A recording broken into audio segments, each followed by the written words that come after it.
آپ کو یاد ہوگا سورہ آل عمران کا جب آغاز ہوا تھا تو اس میں زیادہ تر نصارہ کا ذکر اس صورت میں بہت زیادہ کثرت سے ہوا، یہود کا بھی ہوا لیکن کثرت ذکر وہ نصارہ کا تھا، یا مجموعی طور پر یہ کہیں اہل کتاب کا ذکر تھا، اور انہی کے متعلق ان کے دینی عقائد بیان ہوئے، ان کے نظریات اور وہ کس حد تک صحیح تھے، کہاں تک غلط ہیں، ان کا پورے کا پورا اس میں ذکر ہوا۔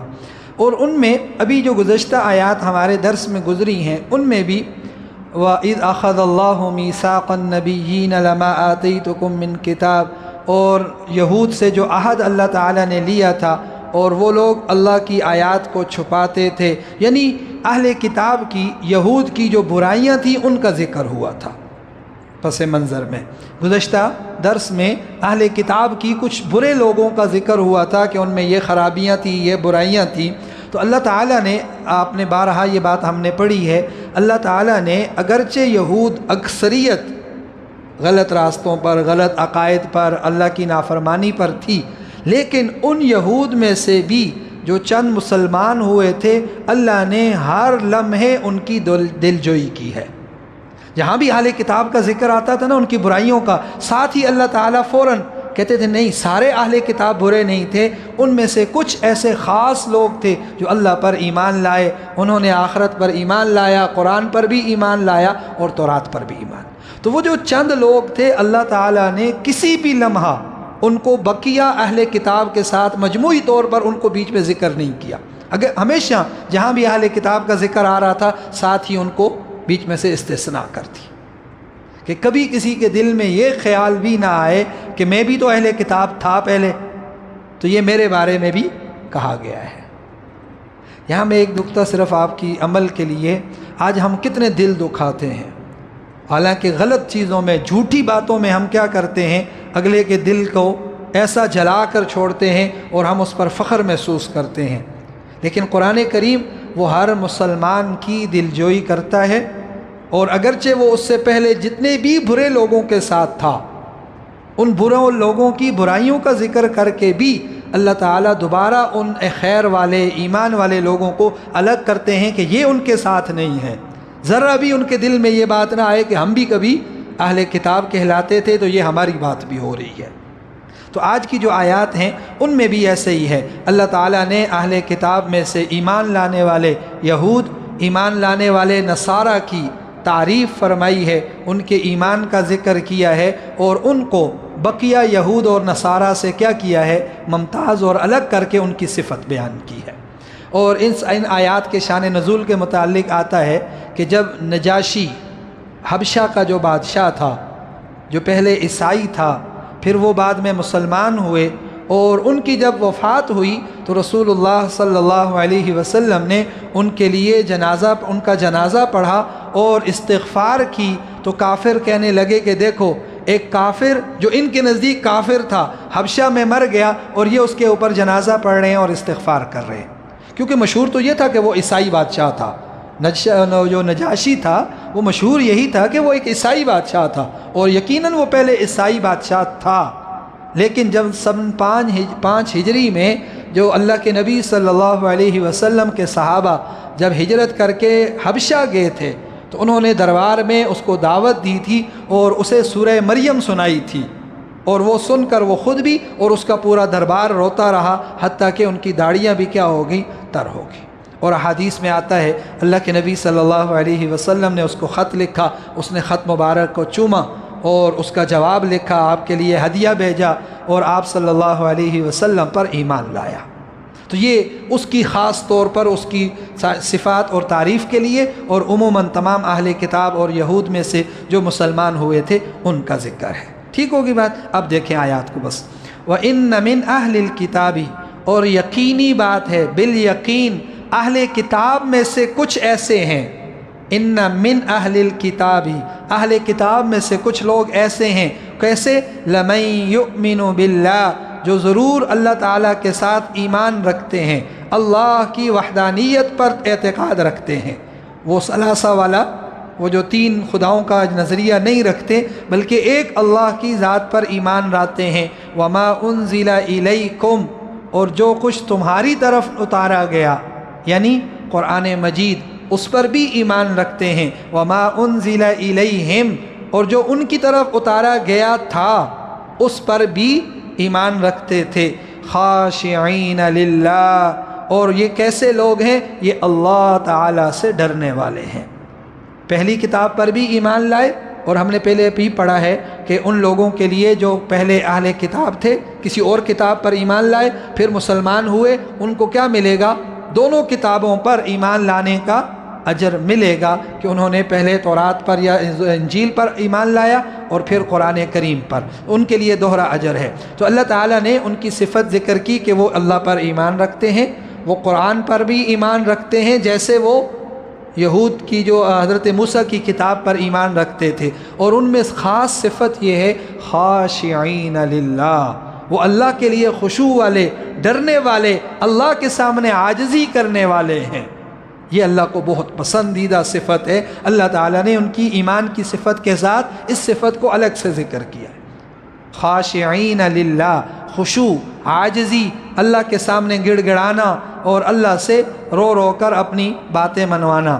لا یشترون بآیات اللہ، جو پیچھے ہم نے پڑھا تھا نا، یہود وہ اللہ کی آیات کو بیچ دیتے تھے، کچھ مال کی لالچ میں چھپا دیتے تھے۔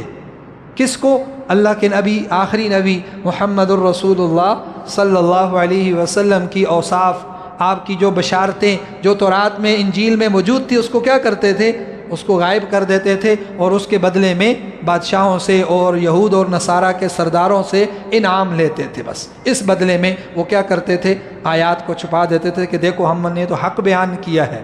یہ جو ہر بندہ کہتا ہے نا میں حق بیان کر رہا ہوں، اس کے حق پہ بھی کبھی حق ہوتا نہیں ہے۔ وہ یہود بھی یہی کہتے تھے کہ ہم تو تورات پڑھ کے تمہیں سنا رہے ہیں اور اس میں دیکھو کہیں بھی نہیں ہے، اور ان ظالموں نے وہ بیچ میں سے آیات ہی نکال دی تھی وہ، تاکہ ہماری بات کوئی جھوٹی نہ کہلا سکے۔ اب آپ کو بھی معلوم ہوگا انجیل جو ہے اس کے کئی نسخے ہیں، ایک انجیل نہیں ہے، حالانکہ اللہ نے ایک اتاری تھی۔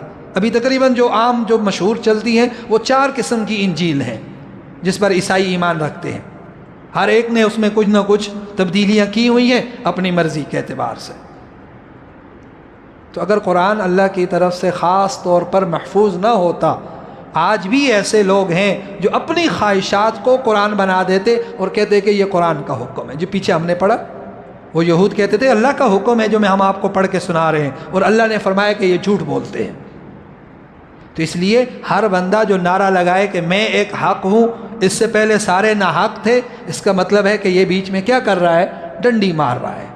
اصلاً حق وہ بیان کرے گا جو یہ بیان کرے کہ میری لڑی ترتیب کے ساتھ پیچھے چلتی ہے، چلتے چلتے حضور نبی کریم صلی اللہ علیہ وسلم تک پہنچتی ہے، اور وہ یہ کہے گا کہ میں حق بات نقل کرتا ہوں فلاں سے، وہ اس اپنے استاد سے، وہ اپنے استاد سے، اور آخر میں صحابہ سے، اور صحابہ محمد الرسول اللہ صلی اللہ علیہ وسلم۔ وہ یہ نہیں کہے گا کہ میں جو کہہ رہا ہوں وہ حق ہے، وہ کہے گا ہاں حق بات جو اللہ کے نبی لائے میں آپ کو بیان کر رہا ہوں صرف۔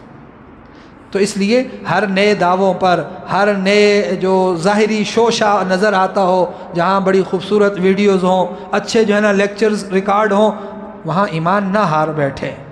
کبھی حق کے نام پر ناحق بھی بولا جاتا ہے، اور یہ قرآن کریم بھرا پڑا ہے اس بات سے۔ لا یشترون بآیات اللہ، ان ایمان والوں کی صفت یہ ہے کہ وہ اللہ کی آیات کو تھوڑے سے عوض اور معاوضے کے بدلے میں بیچتے نہیں ہیں، اس کے بدلے میں چھپاتے نہیں ہیں کہ مال مل جائے اور ہم اللہ کی آیات کو ادھر ادھر کر دیں۔ اولئک لہم اجرہم عند ربہم، ان لوگوں کو خوشخبری سنا دیجئے ان کے لیے ان کے رب کے ہاں۔ میں نے پہلے بھی یہ بات بارہا ذکر کی ہے، اللہ نے خاص طور پر اپنی طرف نسبت کی ہے، ان کے رب کے پاس ہے۔ ان کا رب بڑا کریم ہے، ان کا رب بڑا رحیم ہے، ان کے رب کے پاس امانت ہے، وہ اس میں کوئی کمی نہیں ہونے دے گا، نہ اس میں سے کچھ گھٹائے گا، پورے کا پورا اجر ان کو کیا کرے گا؟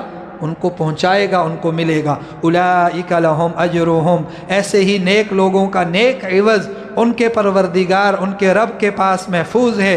ان اللہ سریع الحساب، بلا شبہ بے شک اللہ تعالی جلد ہی حساب کر دیں گے، اللہ تعالی جلد ہی حساب کتاب کر دیں گے۔ اس کا مطلب یہ نہیں ہے کہ جلدی حساب سے مطلب ہے ہر ایک سے حساب ہوگا، ایسا نہیں ہے۔ حدیث میں ذکر ہے لوگ کچھ ایمان والے ایسے ہوں گے جو بغیر حساب کتاب کے جنت میں داخل ہوں گے۔ اس کا مطلب یہ ہے ان اللہ سریع الحساب، اللہ جلد حساب لینے والا ہے۔ جو حساب فوراً کر دے وہ اجرت بھی کیا کرتا ہے، آپ نے کام کیا اور فوراً ہی انہوں نے کیا کر دیا آپ کا کہ بھئی آپ کا یہ حساب اتنا کھاتا بنا ہے، اس کا مطلب ہے کہ یہ آپ کو کی اجرت بھی کیا کر دیں گے، فوراً مل جائے گی۔ تو اللہ جلد حساب کرنے والے ہیں، یعنی فوراً ایمان والوں کو ان کے اعمال کا بدلہ مل جائے گا اور بروں کو ان کے برے اعمال کا بدلہ اللہ تعالیٰ فوراً دے دیں گے۔ دوسری جو آیت ہے وہ پورے کے پورے دین کا خلاصہ ہے، 4 باتوں کا حکم ہے، ان 4 باتوں کو سمجھے آپ کا پورے کا پورا دین آسانی کے ساتھ سمجھ بھی آئے گا، اس پر عمل بھی آسان ہو جائے گا اور آپ اس کے مطابق زندگی بھی گزاریں گے۔ اور وہ خطاب بھی براہ راست ہے۔ خطاب بھی کیا ہے، پیچھے ہم نے بارہا پڑھا، یا ایھا الذین آمنو، منکر پرے پرے سائیڈ پہ ہو جاؤ، صرف وہ میرے خاص لوگ، وہ اللہ کے پیارے لوگ، وہ اللہ کے محبوب لوگ، اللہ کے ولی اور دوست جو اللہ پر ایمان رکھتے ہیں، اللہ کے پیارے نبی پر ایمان رکھتے ہیں، صرف وہ بیٹھیں۔ خاص مجلس ہے، یا ایھا الذین آمنو، اے ایمان والو۔ پہلی بات آمنوا اصبروا، صبر کرو۔ صبر 3 چیزوں پر ہوتا ہے۔ آپ نیکی کا کام کریں، اس نیکی کے کرنے میں مشکلات آئیں گی، آپ نے نیکی نہیں چھوڑنی۔ کوئی بھی مشکل آئے اس پر صبر کریں۔ گناہ کی طرف دل راغب ہو رہا ہے، اس کا سامان مہیا ہے، معاصی ہے، اس میں لذت ہے، سب کچھ ہے، آسانی بھی ہے، مہیا بھی ہے، مال بھی ہے، آپ مبتلا بھی ہو سکتے، لیکن اپنے آپ کو روکنا، صبر کرنا۔ صبر عن المعاصی، معاصی گناہوں سے رکنے پر اپنے آپ کو روکنا، اپنے آپ کو گناہوں سے بچانا۔ اطاعت میں اگر کمزوری پڑنے لگے تو کمزوری سے بچانا، اطاعت پر جمے رہنا، اور گناہ کے معاملے میں اس سے بچ کے رہنا، یہ بھی صبر ہے۔ اور تیسرا وہ جو مشہور صبر ہے، کوئی تکلیف مشقت آ جائے، کوئی امتحان آزمائش آ جائے تو اس میں کیا کرنا، اللہ کی رضا پر راضی رہنا، اللہ کی تقدیر پر جو اللہ نے ہمارے لیے مقدر کی ہے، اس میں بھی بہتری ہوگی، اس میں بھی اللہ کی اطاعت اور فرما برداری نہ چھوڑنا۔ یہ تینوں قسمیں صبر کی ہیں۔ وَصَابِرُوا، اور مقابلے میں، دشمن کے مقابلے میں کیا کرنا، جمے رہنا، ثابت قدمی دکھانا۔ اور مفسرین نے بڑے عجیب الفاظ لکھے ہیں کہ تمہارے دشمن کا صبر تم سے زیادہ نہ ہو، تمہارے دشمن کا صبر مقابلے میں تم سے زیادہ نہیں ہونا چاہیے۔ جتنا وہ بہادری سے لڑے، تمہاری بہادری ان سے زیادہ ہونی چاہیے۔ ان کو اگر مار پڑتی ہے اور وہ اس پر برداشت کرتے ہیں تو تمہاری برداشت ان دشمنوں سے کیا ہونی چاہیے، زیادہ ہونی چاہیے۔ یہ تمہارے ایمان کا تقاضا ہے۔ وہ تو غیر مسلم ہو کر اگر صبر کر رہے ہیں تو ایک مسلمان تو ان کے مقابلے میں بہت اللہ کے قریب ہے اور اللہ کی ذات پر ایمان رکھتا ہے۔ وَصَابِرُوا، اور دشمن کے مقابلے میں ثابت قدم رہو، معنی یہ ہے لفظی۔ اور مطلب جو میں نے آپ کو بتایا کہ ہر حال میں جب بھی مقابلہ ہو آپ اس سے اوپر ہونے چاہیے۔ کیوں؟ آپ اللہ پر ایمان رکھنے والے ہو، آپ تو ایمان والوں میں سے ہو، ٹھیک ہوگی۔ وَرَابِطُوا، اور تیسری چیز ہے مرابطہ۔ یہ رباط فی سبیل اللہ ایک اصطلاح ہے۔ رباط کا معنی ہے روکنا، باندھنا۔ رباط فی سبیل اللہ، اللہ کے راستے میں اپنے آپ کو روکنا، باندھنا۔ ایک مطلب گھوڑوں کو سرحدات پر باندھنا تاکہ کوئی کافر نہ آ سکے، سرحدوں کے پہرے کے لیے اپنے گھوڑے باندھ کے رکھنا، سرحدوں پر پہرا دینا، ایک معنی یہ ہے۔ ایک معنی ہے اپنے آپ کو عبادات میں، نماز میں مشغول رکھنا، روکے رکھنا، یہ بھی رباط فی سبیل اللہ ہے، ٹھیک ہے۔ یہ دونوں معنی زیادہ مشہور ہیں۔ اس کے علاوہ اس کا ایک اور معنی بھی کیا گیا ہے، کون سا؟ کہ دل کو محبت الہی کے ساتھ باندھنا، دل کو محبت الہی کے ساتھ باندھنا، یا رات کو دشمن کے لیے پہرا دینے پر دل کو باندھنا، یا انتظار نماز میں دل لگائے رکھنا، یا عزیز و اقارب سے تعلق اور رشتہ قائم رکھنا۔ یہ سب چیزیں رکھنا، باندھنا، ملانے کے معنی میں ہیں، لیکن زیادہ معروف دو معنی ہیں۔ رباط فی سبیل اللہ ایک عبادت میں، نماز کے انتظار میں رہنا، ایک نماز کے بعد دوسرے نماز کے لیے اپنے دل کو کیا کرنا، باندھ کے رکھنا کہ بھائی اب اگلی نماز کا وقت ہوگا، اور تو فوراً کیا کرے گا، اللہ کے حکم کی طرف دوڑ کر جائے گا۔ اور ایک معنی وہی سرحدات پر پہرا دینا، اسلامی ریاست کی سرحدوں پر پہرا دینا، یہ دونوں عمل اللہ کو بہت زیادہ محبوب ہے، بہت زیادہ محبوب ہیں۔ ایک رات اللہ کے راستے میں، رباط فی سبیل اللہ میں، وہ دنیا اور جو کچھ دنیا میں ہے ہر ایک چیز سے بہتر ہے۔ اسی طرح جو نماز والا رباط ہے اس کے بھی کئی فضائل بیان ہوئے۔ اللہ کے نبی صلی اللہ علیہ وسلم کی ایک حدیث ہے کہ جو شخص اپنے آپ کو جو شخص سردیوں میں اچھی طرح وضو کرے اور مسجد کی طرف قدم اٹھائے اور مسجد میں اپنی ایک نماز کے بعد دوسری نماز کے انتظار میں بیٹھا رہے، وہ رباط فی سبیل اللہ کے ہیں زمرے میں ہے، وہ اللہ کے راستے میں اپنے آپ کو روکنے والا مجاہد کی طرح اس کے لیے اجر و ثواب ہے۔ وہ پوری حدیث اس طرح ہے، آپ نے فرمایا کہ میں تمہیں وہ چیزیں بتاتا ہوں جس سے اللہ تعالیٰ گناہوں کو معاف فرما دیں اور تمہارے درجات بلند کر دیں۔ وہ یہ ہے وضو کو مکمل طور پر کرنا، باوجود کہ سردی ہے یا کسی زخم، درد وغیرہ کے سبب اعضاء کا دھونا مشکل نظر آ رہا ہو، مسجد کی طرف کثرت سے جانا اور ایک نماز کے بعد دوسری نماز کا انتظار کرنا۔ پھر فرمایا فذالکم الرباط، ذالکم الرباط، یہی وہ رباط فی سبیل اللہ ہے۔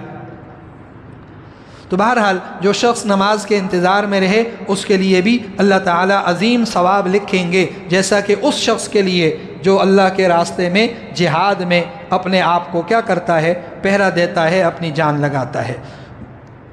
واتقوا اللہ، چوتھی چیز اہم ہے، واتقوا اللہ، اللہ سے ڈرتے رہنا۔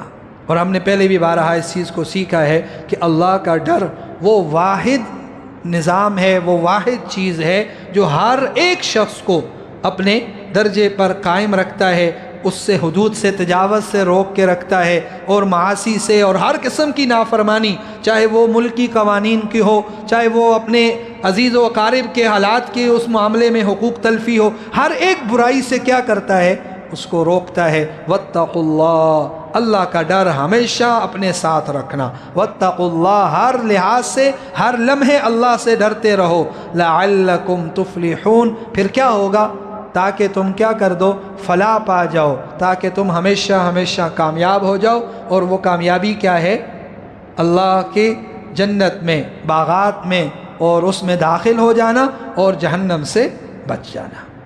تو یہ چار کام ہیں، اسبرو، گناہ سے، معاصی سے بھی اپنے آپ کو روکنا، اطاعت پر جمے رہنا، اطاعت میں کوئی مشکل آئے اس پر بھی رک جانا، اور جو مشکل تکلیف آئے، پریشانی آئے اس پر بھی صبر کرنا۔ پہلا صبر کرنا، وصابرو، دشمن کے مقابلے میں جو ہے نا مستعد اور ثابت قدم رہنا، اور ورابطو، اور رباط فی سبیل اللہ، اللہ کے راستے میں اپنے آپ کو باندھنا، روکنا۔ واتقوا اللہ، اور چوتھا کام تقوی اختیار کرنا۔ لعلکم تفلحون، جو شخص یہ چار کام کرے گا اس کے لیے فلاح اور کامیابی کی ضمانت ہے، جو نہیں کرے گا اس کے لیے کامیابی کی بھی کوئی ضمانت نہیں ہے۔ تو یہ ہماری سورہ آل عمران بھی مکمل ہو گئی ہے۔ 200 آیات تھی اور 20 رکوع تھے اس کے، اور اس سے پہلے ہم نے سورہ بقرہ پڑھی ہے، اس کی بھی تقریباً 350 آیات تھی اور 40 رکوع تھے، اور وہ بھی مکمل ہوئی ہمارے درس میں۔ آج سورہ آل عمران بھی مکمل ہو گئی ہے۔ اب اس سے اگلی صورت وہ سورہ نساء ہے، وہ اگلے درس سے انشاءاللہ شروع کریں گے۔ اللہ تعالی ہم سب کا یہ قرآن کریم کا سیکھنا، سکھانا اپنی بارگاہ میں قبول فرمائے، اور یہ 2 صورتیں ہم نے مکمل کی ہیں، اللہ تعالی ان کی تمام خیریں، تمام برکات نصیب فرمائے۔